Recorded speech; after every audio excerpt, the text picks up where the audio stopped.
Styner, Doctor of Medicine. Tonight's story has the title, Till the Song is Done, Till the Dance is Gone.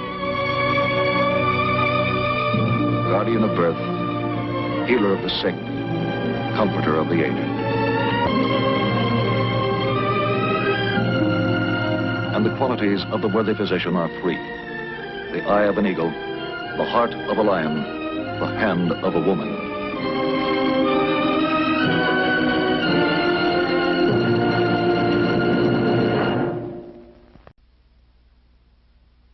Our actual case history tonight concerns the field of cardiac surgery. The object in point, a plastic valve. It weighs scarcely an ounce, but it can mean the difference between life and death. The case in point, Mary Elizabeth Barry. She's in her third year of high school. A few weeks ago, she celebrated her 17th birthday. A happy occasion for the most part, but at the same time, unknown to all save the potential victim, a very explicit danger sign presented itself. Mary Elizabeth had good cause to fear the sign, but she chose to ignore it. Knowing full well that her claim on good health, perhaps life itself, was tenuous at best, Mary Elizabeth preferred to turn her back on the warning signal. Understandable, of course, for sickness and death are not allotted a second thought in the green years of 17. These are the years to hold life in your two hands and know it fully for the first time. Years of promise and new happiness. Certainly no room for thoughts of death. There is room only for the all-important things. The first big date, the first big dance.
Mary Elizabeth. Pete.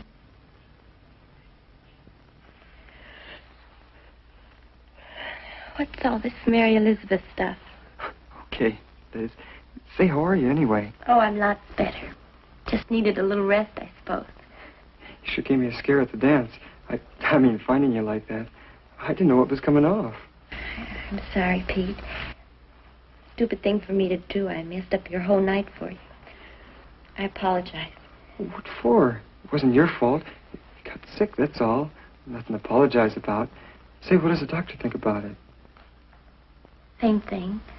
It's my heart. They're making some x-rays. I've been through it all before. There's nothing they can do about it. What do you mean? How do you know they can't? I just know, that's all. There's nothing the doctors can do. There's nothing anybody can do. It's just the way it is, Pete. Of course there's something they can do. There must be. Just can't go on being sick like this. No, I guess I can't go on being sick. Matter of fact, I don't think I'm going to. What do you mean by that? I mean that I'm just not going to go on being sick. It's just the way it is. I'm not going to go on being anything. Liz, what are you getting at? What are you talking about? I know what's the matter with me, Pete. I've lived with it for a long time, since I was 6. I've read a lot of books about people who have hearts like mine. I know what happened to most of them. I know what's going to happen to me.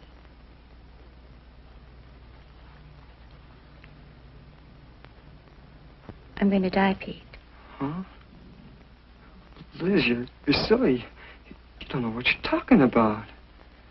I'm going to die, Pete. I know it. Crying out loud, that's a stupid way to talk. Just plain stupid. Nobody wants to die. It's not what I want. Just the way things are.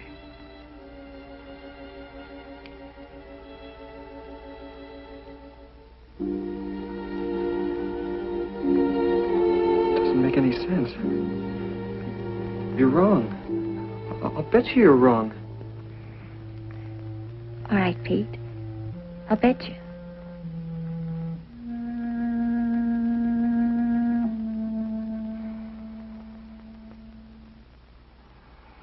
All right, Mary Elizabeth. How do you feel today? Ready to lick the world? Not quite, I guess. They sure took a lot of pictures yesterday. A lot of x-rays. What did they find out, Doctor? Quite a bit. Did your mom and dad come to see you today? Mom and Dad came by early this afternoon. About those x-rays, Doctor, and the heart tracings. What did you find out? Just what I thought we'd find. You remember that bad valve in your heart, Mary, that we talked so long about? Was that it?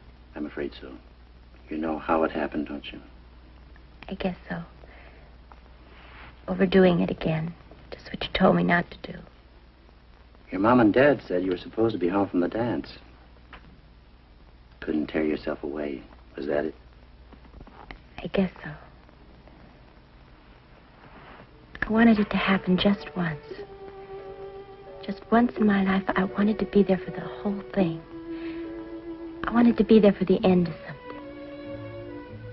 Ever since I was little, it was always the same way. I'd go to a party or a dance or a picnic or something, and I'd always have to leave right in the middle of everything, right when everyone was having such a good time. I had to take care of myself. I couldn't overdo. I mustn't excite myself. It seems like I heard those words all my life. I think I understand, Mary. Just once.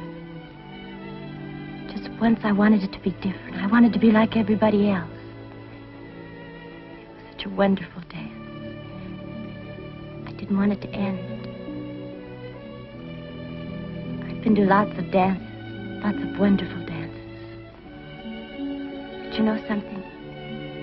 I was never there for the last dance. I don't even know what it was like. Just this once. Just once, I wanted to be there for the last dance.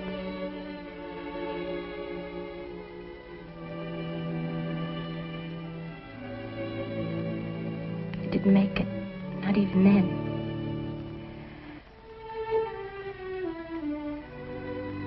That was my last time, wasn't it, Doctor? I'll never have another chance. Another chance? I don't think I know what you mean, Mary. It's just a matter of time.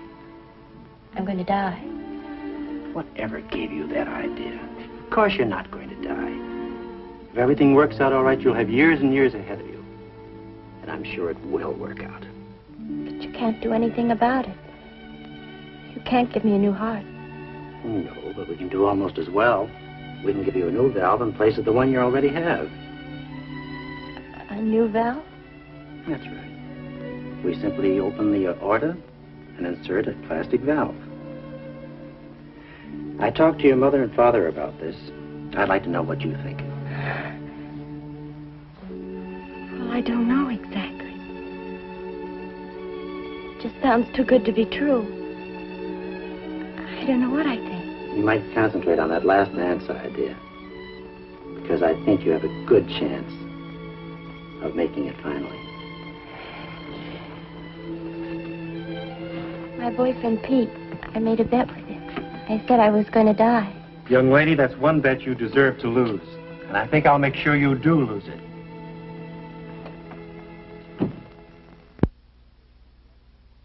The surgical procedure to accomplish the insertion of the artificial valve in the aorta begins with an incision of the skin on the left chest. The incision extends from the side of the left shoulder blade down to a point below the left breast. Hemostats are first placed on the blood vessels involved, and then ligatures of silk are used to tie off these vessels.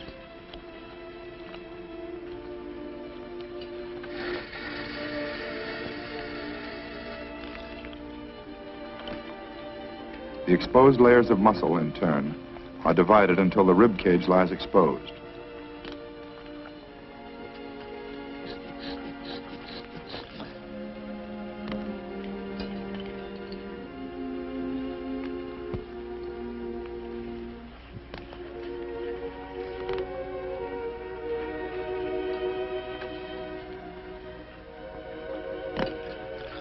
Meantime, retractors displace the shoulder blade upward toward the shoulder. With the exposure of the rib cage, the fifth rib is then isolated and stripped of its covering, and then removed.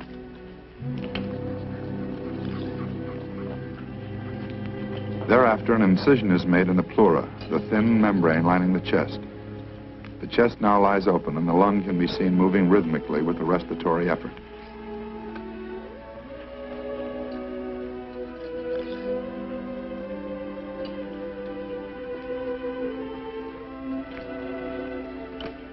A rib retractor is now placed into position. The lung is moved forward, and the fissure between the lower and upper lobes can be plainly seen.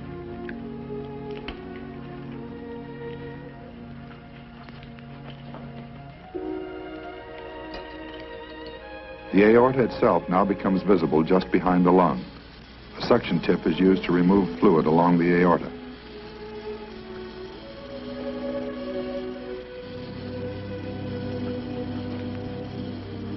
And then with scissors, the operating surgeon incises the pleura covering over the aorta, freeing this vital blood vessel for several inches both upward and downward.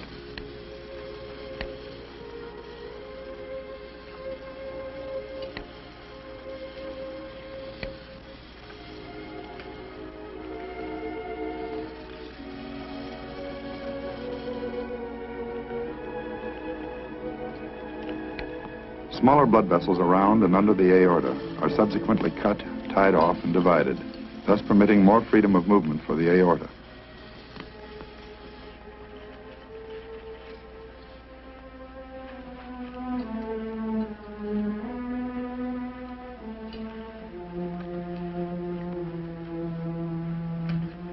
High on the inner surface of the aorta, other vessels which extend to the ribs of the right side are freed, isolated, ligated, and divided. Despite the invasion by surgery, the vital aortic lifeline continues its regular pulsations, with only an occasional extrasystole or contraction.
After the aorta is encircled with a clamp, a strip of rubber drain is placed around it to permit an elastic type of traction, and thus allow exposure of other arteries branching off the lower surface of the vessel, so that they too can be ligated and divided.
At intervals throughout the operation, the lung is expanded to improve its ventilation.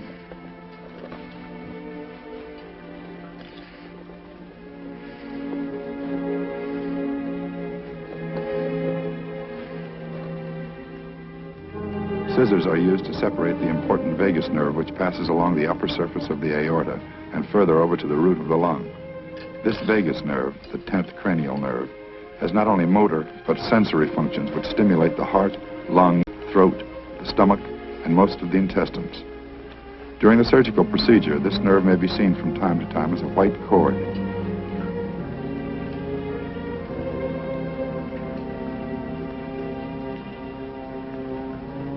At this point, a ligature of silk is passed beneath the aortic vessel, one ligature being tied away and one close to the aorta before division again frees the throbbing lifeline.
Reduction of the lung now exposes the vagus nerve more clearly than ever. At this point, with the aorta fully mobile, a special plastic ring is held beside the vessel to make comparison of size.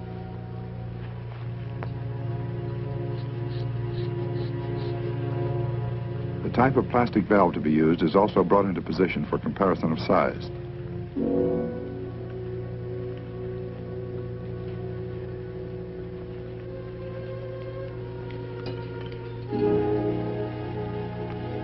Then a very heavy silk ligature is placed beneath the aorta, this same ligature to be used to bind the encircling plastic ring in place.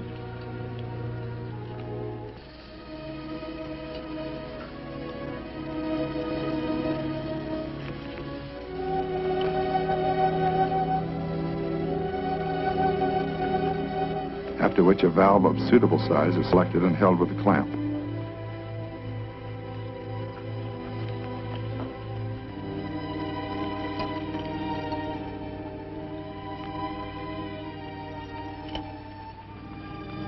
Clamps are placed above and below the site where the valve will be actually inserted.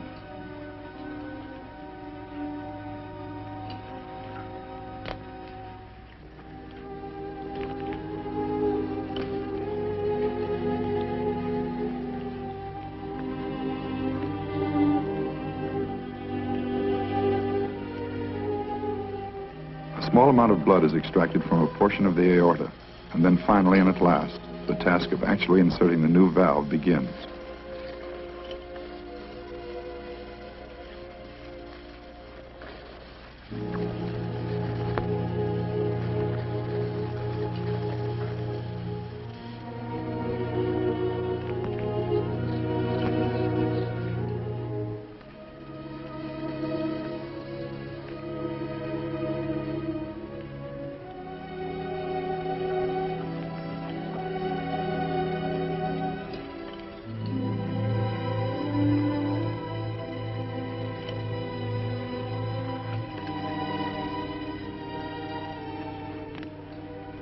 The ligation of heavy silk is tied around a plastic ring, firmly fixing it in place.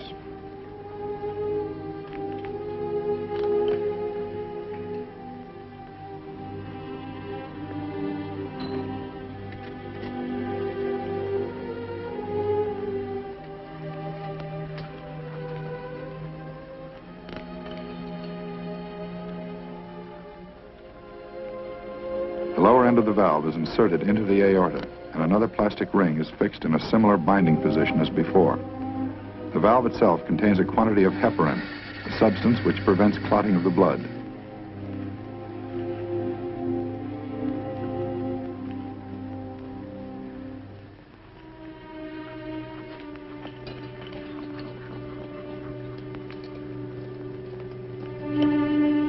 After that, the plastic valve itself is filled with a saline solution.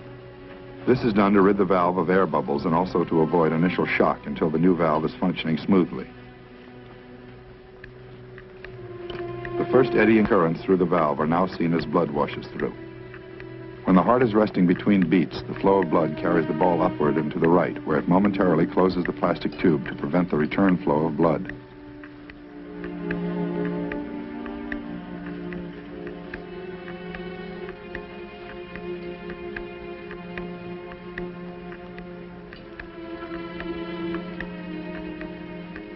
With the new valve in place, the immediate surrounding area is then irrigated with normal saline solution to wash out blood spatters in the chest cavity.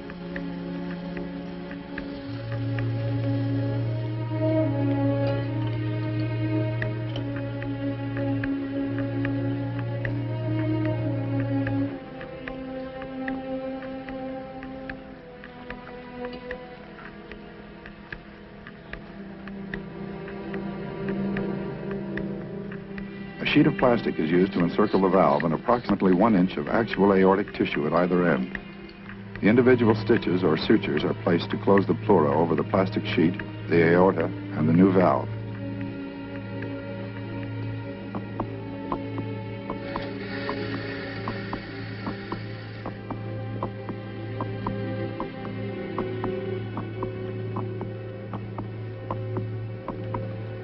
After more saline irrigation, the lung is inflated once again.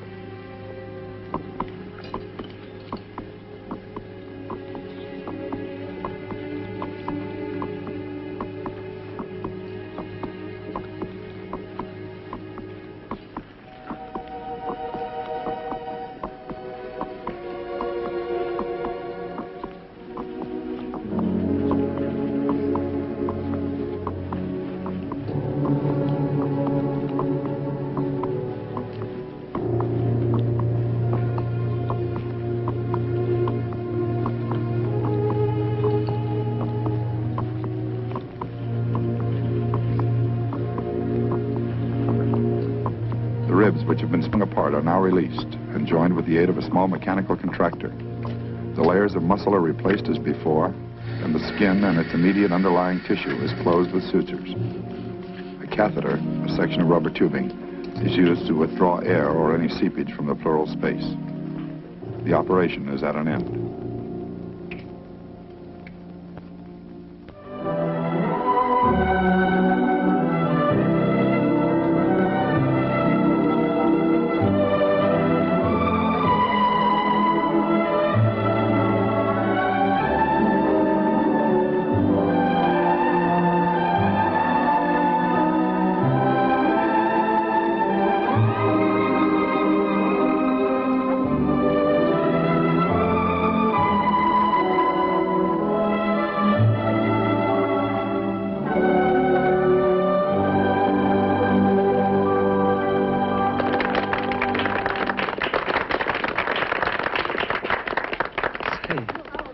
How about that? The last dance. Uh-huh. Let's not waste it.